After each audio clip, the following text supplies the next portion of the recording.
Greetings and welcome to Star Trek PICARD. Engaging with PICARD on the Movers and Shakers Unlimited Network. I am your host, Josh Pritchett, and today I am joined by a very special co-guest host. She is a best-selling author, a silks performer, a trapeze artist, a musician, and a kickboxer. She is the total package, the magnificent one, Mary Fan. Hi. Hey. Thank you for that very flattering introduction. Only the best for our guests here.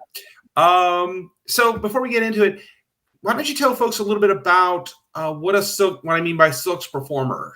Sure. So aerial silks are a pair of fabrics. They're about maybe like yay wide that hang from the ceiling, and you climb them and you do tricks on them.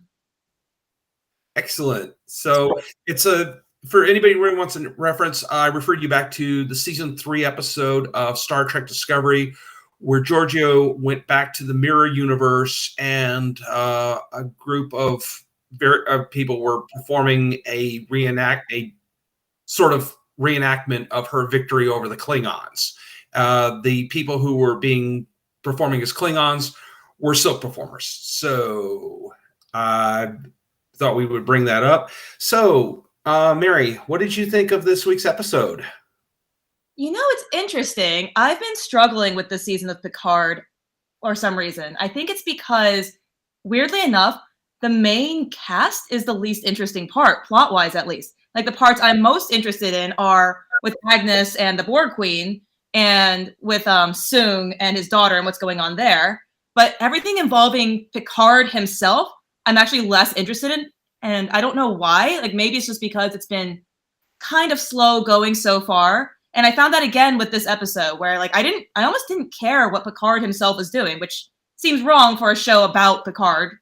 But the stuff with Soong was fascinating. That reveal at the end was, I was like, wait, why is the episode over? Can it be next week already? And then with Agnes and the Borg Queen, that was really interesting. And I'm so curious to see where they go with that. Yeah, there's a lot there to unpack. And I think this is a good jumping off point for us to get into talking about what happened, recapping this week's episode. As always, this is a spoilerific episode. So if you have not seen this week's Star Trek Picard, I recommend that you go watch it and come back in afterwards. So without further ado, engage. So the episode opens with Picard lying on the street while his crew gathers around him. He has apparently been hurt. Talon, the supervisor who has been watching Picard's ancestor, Rene Picard, is kneeling over him, and they're trying to revive him. Suddenly, the shot cuts away, and the words 35 minutes earlier come up, and we see our crew attempting to get into the gala event where Renee is attending, and an attempt to try to dissuade her from quitting the mission and also from preventing Q from interfering any further. Meanwhile, Dr. Girardi is in the security room attempting to try to hack into the computer. Mary, why don't you take it from there?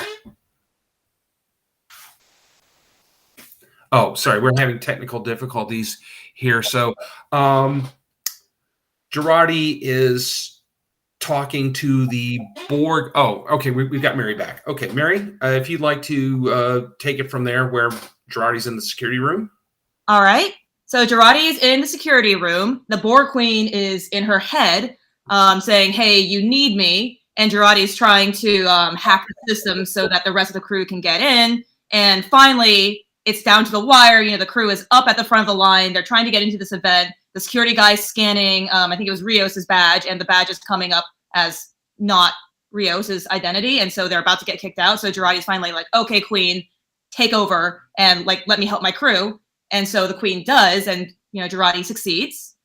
And then after that, the crew gets in, start looking for Renee. Meanwhile, Agnes is still dealing with the Borg Queen in her head. The Borg Queen is like, hey, why don't you let loose, have some fun, relax. Like, oh my God, your stress is stressing me out.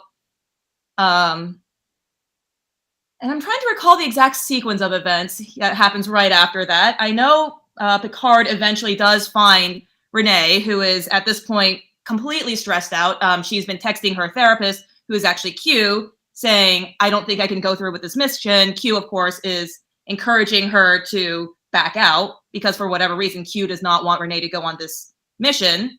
Our crew is sort of listening in on these texts, which, ethically kind of a little gray, but oh well. And then because of this, Picard goes and finds Renee and gives her some words of encouragement.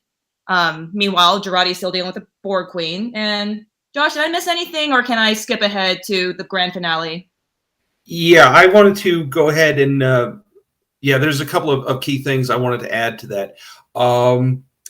Picard sees that Renee is running off, that she's distressed, and he's about to go after her when suddenly Adam Sung steps in and blocks him and tells him that he will not allow Renee to get on the spaceship and he will do whatever he has to. And Picard is telling him that he cannot trust Q. Q is lying to him. To which Adam then goes and alerts security that Picard is dangerous and that he needs to be detained. Suddenly, the lights go out, enabling Picard to escape the security detail. And Agnes steps out to a spotlight where she starts singing an amazing rendition of Pat Benatar's Shadows of the Night. And meanwhile, Picard finds Renee in this history of NASA display, very distressed, and he convinces her to talk about something else. And he counsels her that she should not give up because she is very important to the mission. This is going to give a lot of people hope, and basically talks her more or less off the ledge. And then they are walking back, and for some reason they have to walk back through the parking lot. And I think, Mary, would you like to take it from there? So they're walking back from the parking lot, and Adam Sung, sort of in a fit of desperation, tries to run Renee over. Picard shoves Renee out of the way and gets hit instead. And then we get the image from the beginning of the episode where he's lying there very clearly injured. The crew finds him and then rushes him to see, I forgot the doctor's name, but to see the doctor that Rios had encountered earlier in the season, the one who doesn't ask questions. And she's trying to resuscitate him and help him out. And she's a little bit confused because, of course, he's a synth, but apparently not enough about his biology is different for her to really be able to tell that there's something off. But she can kind of tell there's something off. She uses the defibrillator to try to bring back his pulse. It has this weird spark come out of it, and she's like, "Whoa, what?" And then later she tells them, "I don't know why he's unconscious. Medically, he seems fine to me." And so then she goes off after, sort of giving Rios this look like, I know something's going on with you. Like, something is not right here. I'm not going to ask questions, but just know I'm not stupid.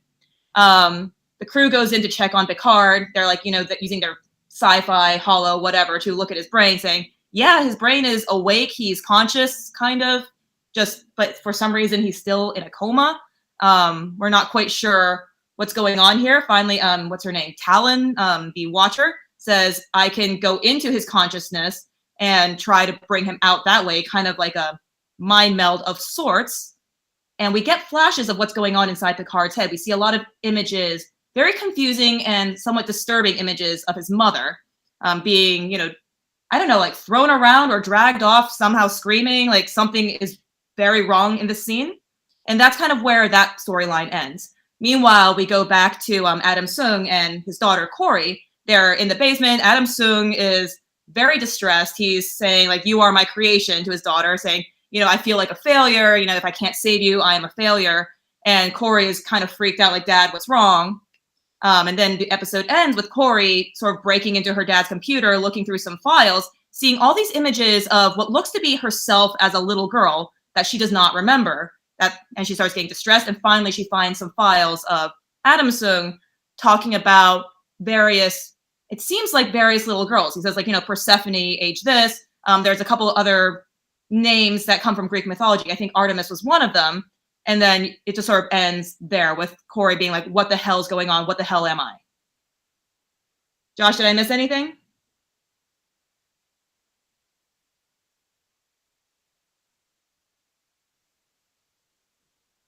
Hello?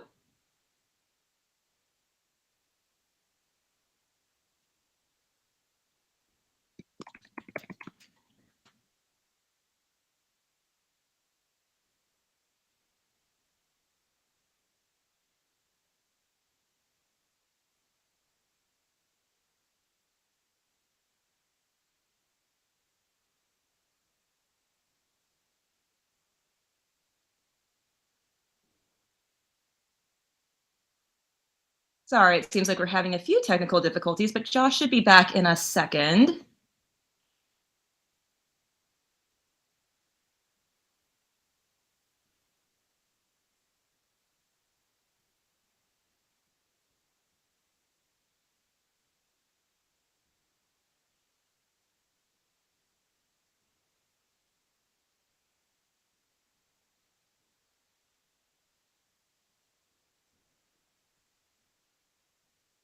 Well, I guess while I'm just sitting here waiting for Josh to come back, I do want to point out that the first name we hear Adam Sung say in those files that Corey discovers is Persephone. And Corey is actually another name for Persephone in Greek mythology. Apparently, Persephone is used for when she's being referred to as Hades' wife, the queen of the underworld. And Corey, I think, actually means maiden. And it's the word that's used more often when talking about Persephone as Demeter's daughter, the daughter of the goddess of the harvest and grains, etc. I'm not sure how significant that is versus them picking Greek myth names that they liked. Although, these writers are pretty clever, so they probably do have some sort of connection there. My theory, just based on that ending, is that there was I guess, I don't know how to say it, like natural born daughter of Adam Sung who died as an infant. And ever since then, he's been trying to bring her back, and that Corey is in fact a clone of some kind. Given that this is supposed to be taking place in 2024 as opposed to the far future, I think she's supposed to be kind of like a Dolly the Sheep type of clone, where maybe Adam Sung took some of his deceased daughter's DNA and was trying to kind of recreate her as a test tube baby, but this kept failing, and that's what those flashes were. Like, we'd see her, and that's why there were so many images of a little girl that Corey can't remember. I think that those might have actually been other, for lack of a better term, test subjects where Adam was trying to recreate his lost daughter and then maybe succeeded, but those other daughters also died young until finally he got to Corey, who did survive to adulthood but has this medical condition that prevents her from going outside. And so that's why Adam is so desperate to save her.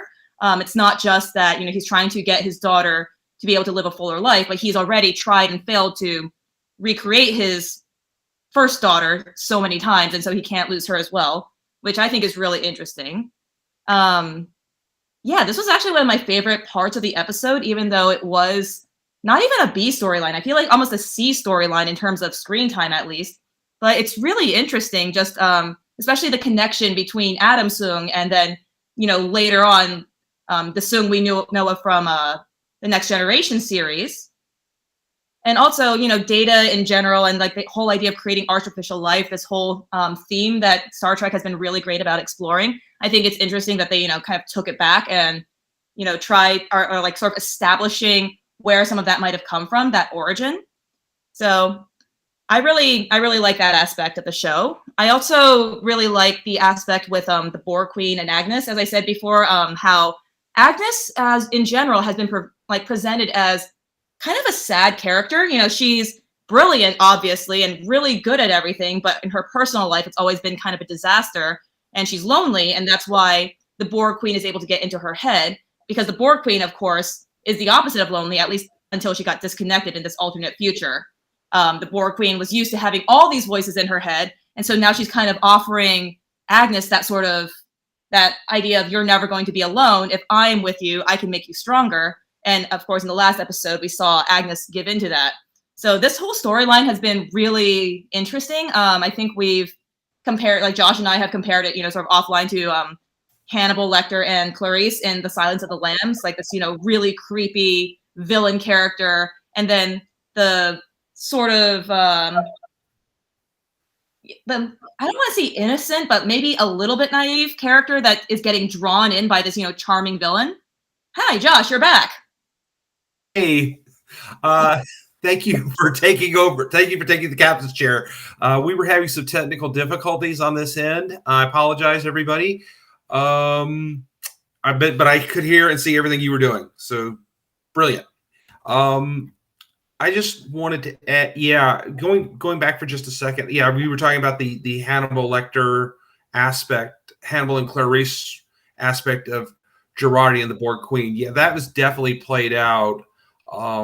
It definitely feels like now, because the Borg Queen, this is one thing we forgot to mention, the Borg Queen is now in the driver's seat, and she is apparent. Last scene we see of the episode is Girardi is walking down the street towards greater Los Angeles.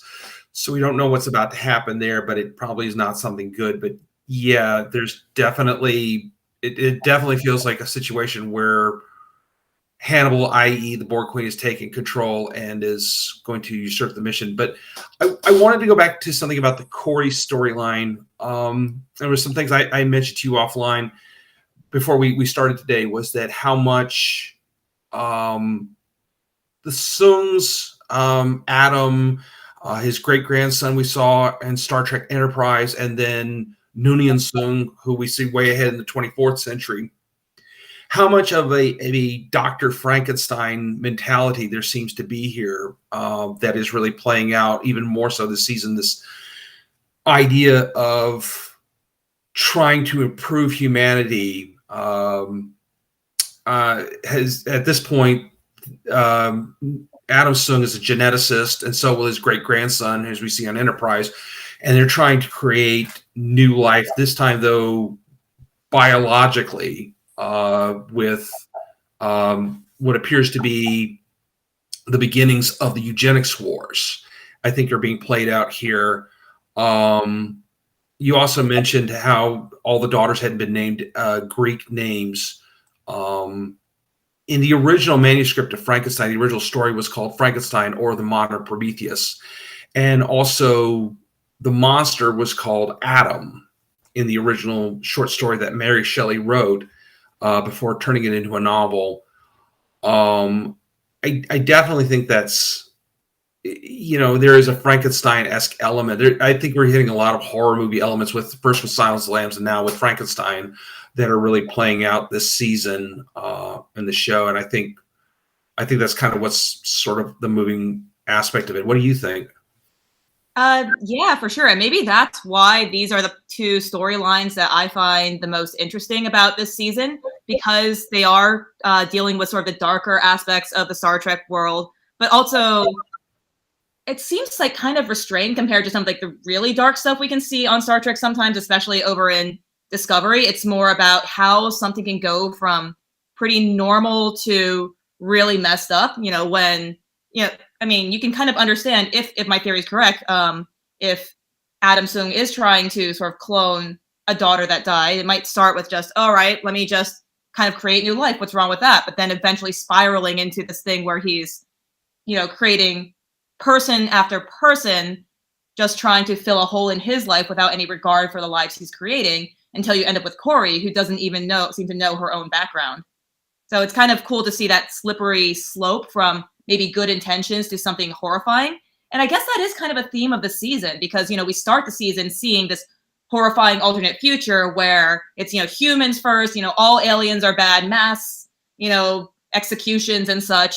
And it all goes back to one Renee Picard, because if she doesn't bring back, this spark of hope from outer space, maybe, the world's attitude will develop differently. I don't know. What do you think, Josh?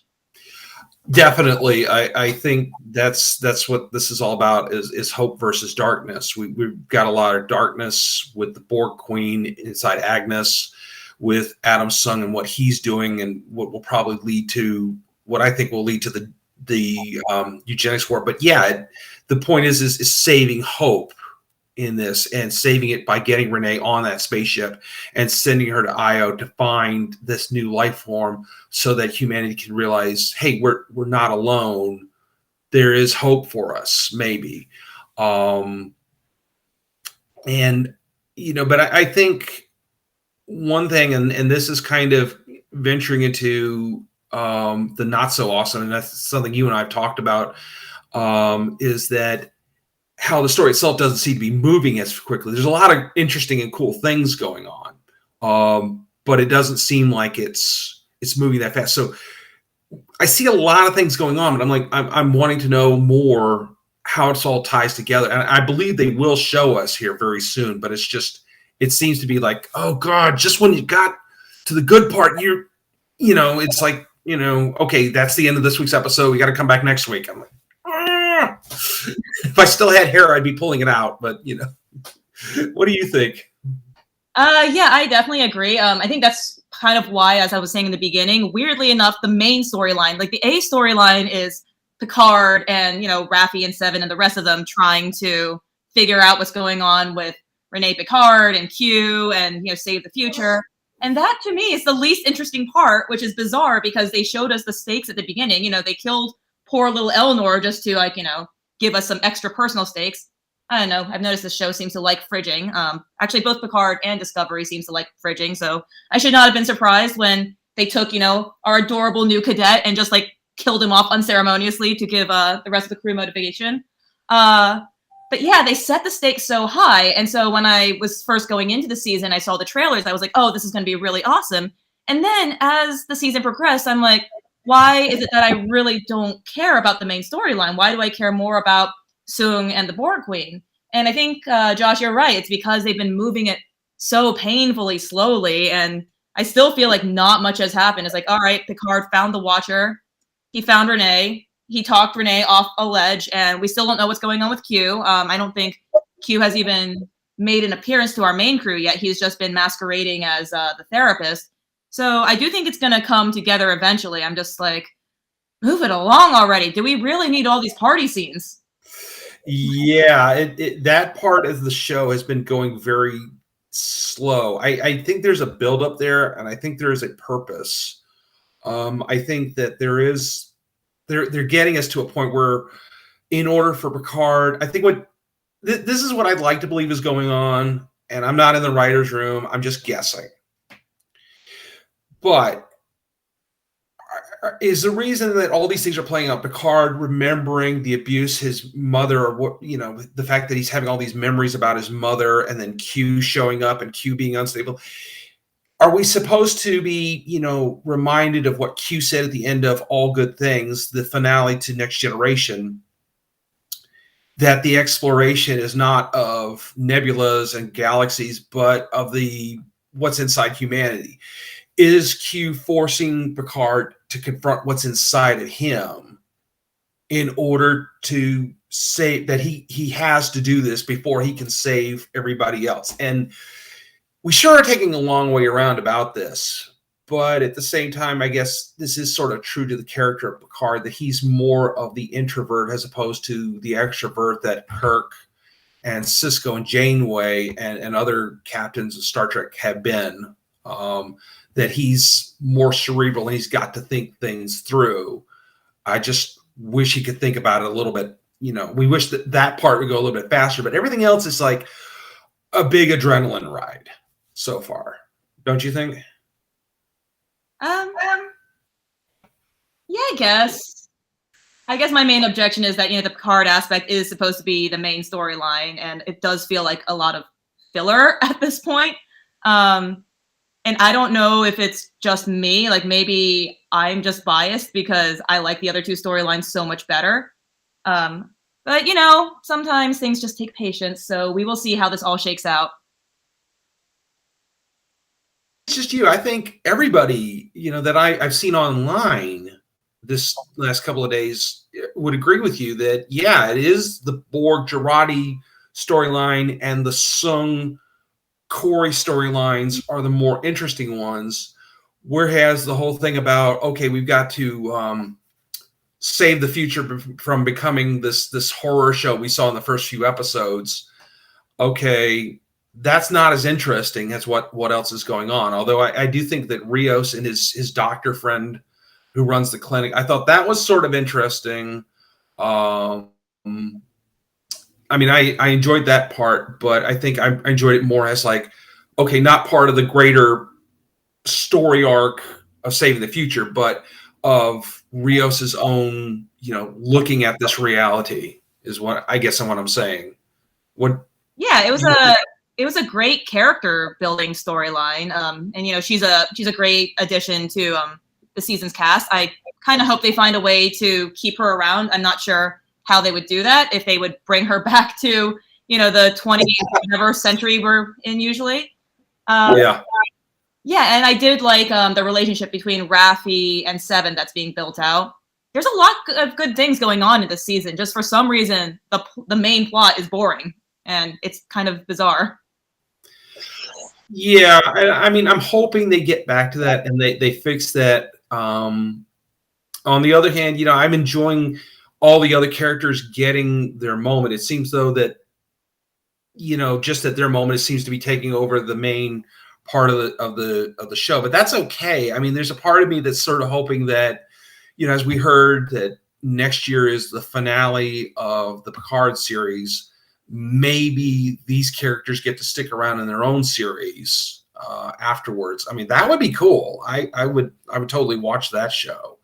But I think that we keep waiting on them to move the plot a little bit further. Get back to what's going on inside Picard. What are these images he's seeing? What does this have to do with the War Queen? What does this have to do with the United Evil Earth thing? I mean, hopefully in the next episode when Talon goes in there to see what's going on, Picard is finally going to have to confront his past, Oh, just one other thing I just thought of. You remember when they were first going back in time and the Borg Queen said, to go forward, we must go back. Maybe this is the point where Picard has to go back so he can move forward. What do you think?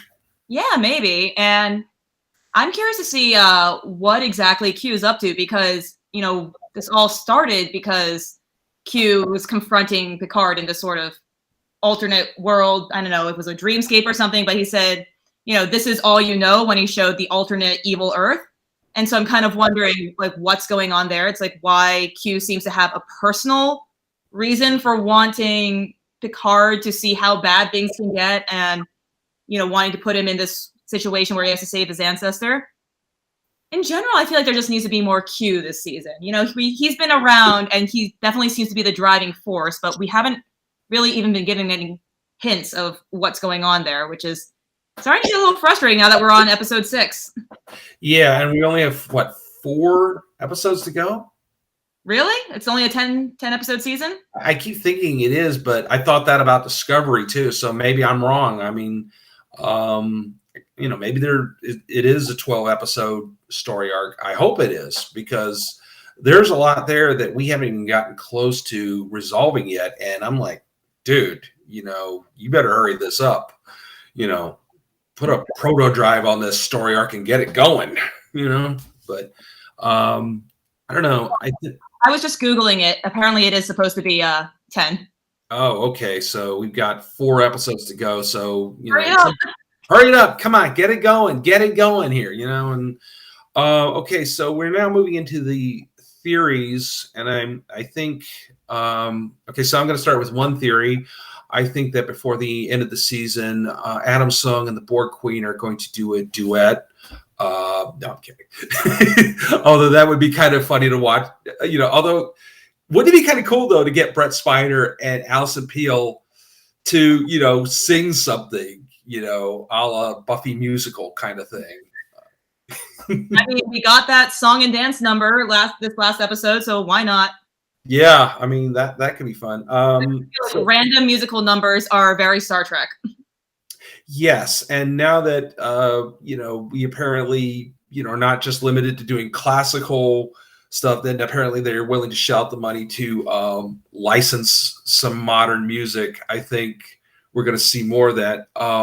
What are some projections or theories you have going forward the next 4 episodes. So I guess while we had our lull, I already gave my theory about Adam Sung, so I'll leave that part alone. I do wonder what's going on with the Q continuum, and I kind of they're definitely hinting that something is wrong with it, with Q not being able to use his powers the way he's used to, not being able to snap his fingers and make things happen. That they kind of hint that that's why he's masquerading as Renee's therapist, because he wasn't able to just snap his fingers and make her do what he wants. And so, I kind of wonder if whatever she's going to bring back from outer space is going to have an impact on the continuum in a negative way, and maybe this is why he doesn't want her going up there. And then in terms of Agnes and the Borg Queen, I kind of wonder if Agnes is going to become the Borg Queen. I mean, I guess she kind of already is, in that the Borg Queen has taken over her body, but I kind of wonder if it's going to go further than that. She's going to end up like taking over the technology and stuff and then becoming the new Borg Queen in a way. I don't know if they'll go that far. I don't know if they would do that to this character that they've established already, especially if they are planning a spinoff in the future. But it could be interesting if they did.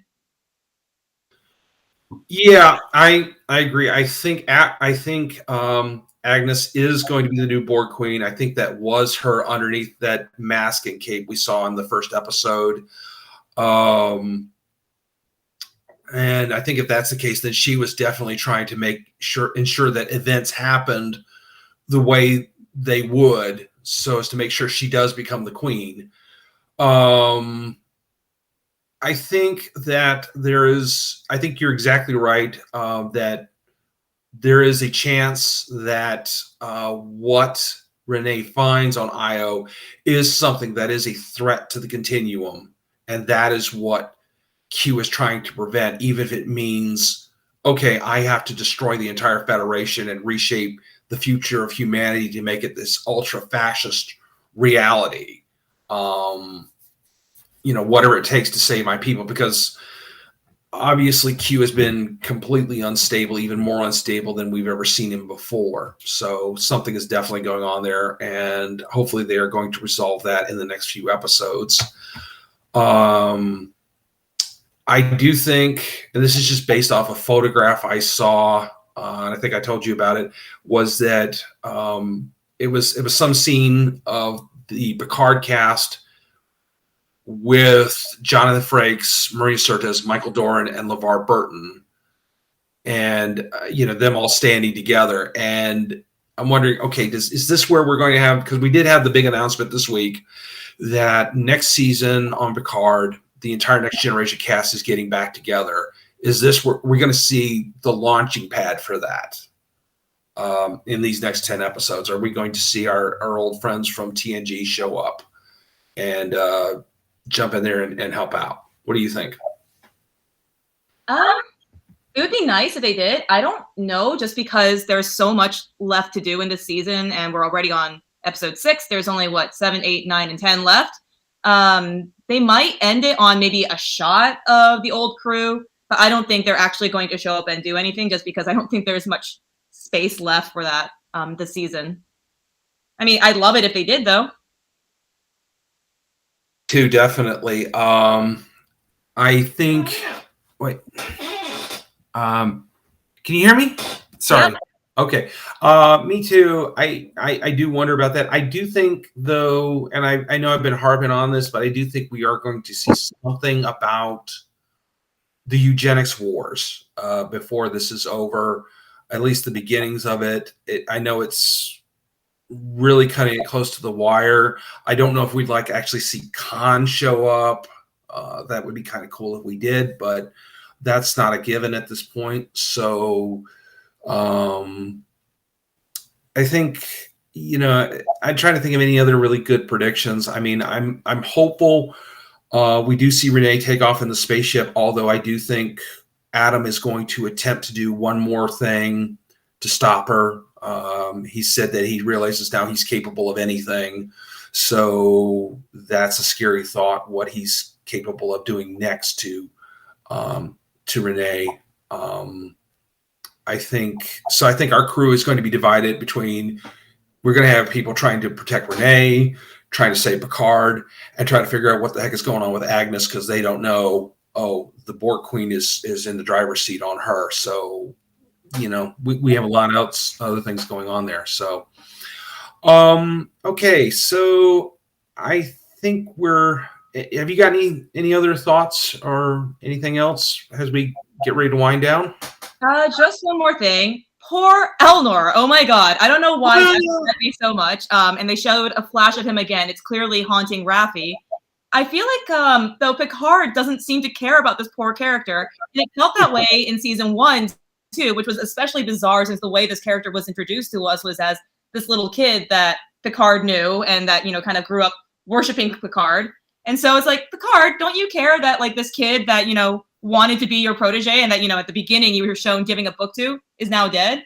Anyway, I just had to get that off my chest. Poor Elnor. I'm going to agree with you on that. Yeah, I'm going to second that. Elnor is like, where are you, man? I mean, this is, I don't know what's going on there. Why he's, I keep hoping that we're going to find out that, okay, he went into some sort of Vulcan healing ritual and he's going to pop out of the morgue container, whatever that thing was they put him in. And it's like, oh no, I wasn't dead. I was just in a Vulcan healing trance. So I'm good to go. And, but yeah, I think, Picard, you think this would be hitting him harder than Raffi at this point, but it isn't. But I don't know, maybe he's compartmentalizing, but I think this is an oversight by the writing team. And I think they've just kind of let this be Raffi's thing, and Picard has kind of got all these other things. But you're right. I think that is kind of, why are you not thinking about this, Jean-Luc? Especially since Elnor was a source of some of the more visually interesting like combat scenes. I don't know. I just like watching martial arts. I was like, darn it! Now we're back to fisticuffs and phasers. Yeah, this is true. And actually, what would be cool? I mean, if and I'm just throwing this out here. I'm jumping ahead to the next season. What if we had a scene where Worf and Elnor had to team up and fight a whole bunch of bad guys at one time together? Now that would be pretty cool, wouldn't it? That would be cool. I hope. Hey, Alex Kurtzman and Akiva Goldsmith, listen to us. We're talking to you. We're giving you some ideas. Pay attention. So we can hope. Before we get to the end and we wrap things up, I want to do a special shout out to the show's producer, Brandon Troy. His birthday is this week, so I'd like to say happy birthday, Brandon. Thank you for all you do here. Yay! He's 28 again, I think. I'm not sure, but we're not going to bring up his age. But happy birthday, Brandon, and thank you again for everything you do here. So we're getting ready to wrap things up. Mary, what are some of the things you got going on that you'd like to tell us all about? Sure. I am currently in the middle of editing our latest Brave New Girls anthology, which, Josh, you are an author in. Is a collection of sci-fi short stories about girls doing techie things in sci-fi worlds. We donate the proceeds to the Society of Women Engineers Scholarship Fund. So that will be coming in July. If you want to find out more, just go to my website, maryfan.com, go under the anthology section. There's a link to the Brave New Girls website. The latest one, it's coming out in July, so it's not up there yet, but we do have 5 others that you can check out if you would like. But yeah, that's the main thing that I wanted to plug. Yep. And we are also in another anthology coming out called The Fans Are Buried, produced by Peter David. And has always my short story collection, Bigfoot and Other Tales of the Supernatural, is still available on Amazon and Kindle. Mary, where can folks reach you if they want to reach out and say hi? The easiest way to find me is through my website. Again, maryfan.com. It has links to all my social medias. And of course, my handle is right there in the video at Astral Cult on Twitter and Instagram. And as always, I can be reached through Josh Pritchett, Jr. on Facebook, or also, if anyone's interested, I'm also the head of the Northern Virginia Star Trek meetup group at meetup.org. If anybody is interested in the Northern Virginia, Southern Maryland area, is interested in joining our group, we have a lot of fun events coming up throughout the summer, and or we just in general like to get together and talk Star Trek. So With that, I think we will wrap it up there. Mary, once again, thank you for joining us this week on Engaging with Picard. And I really enjoyed chatting with you and sharing your insights. We will be back the weekend after next, since next weekend is a holiday weekend, and I will be discussing episodes 7 and 8 with another co-host that you'll all want to tune in for. So again, thank you all for coming. Live long and prosper. Kapla!